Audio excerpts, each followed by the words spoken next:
Leo tuko Ushago. Good morning. Look at the place. Cheki tu vile kunakaa vizuri. After that tukakimbia kuosha vyombo. Leo na breathe fresh. Yeah. After kuringa hapo kidogo there is kuku, dogi, then nikaenda kuchota maji. So guys, as you can see, usigonge kwa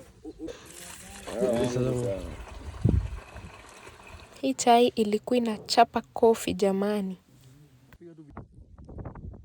After breakfast na kubrush meno, sasa ni masaa ya kuoga. That is the place. Nishamaliza kuoga. Hii sasa ndio hanging line.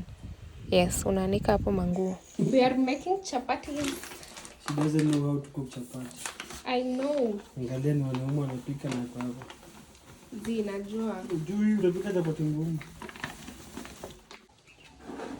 Ndio. Chief chef. Mix, done. Tunatafuta kewa.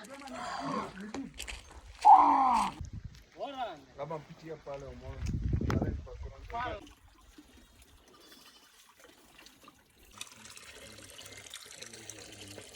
Kwa wenye hawajui, hii ni makaa inachomwa hapo. Unibebe juu na finyo jamani.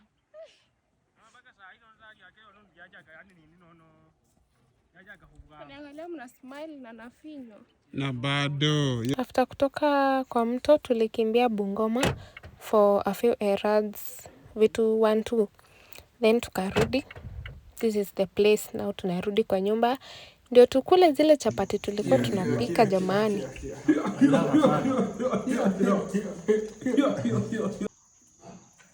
Hello guys, sapati, sapede, sabasi, sabati.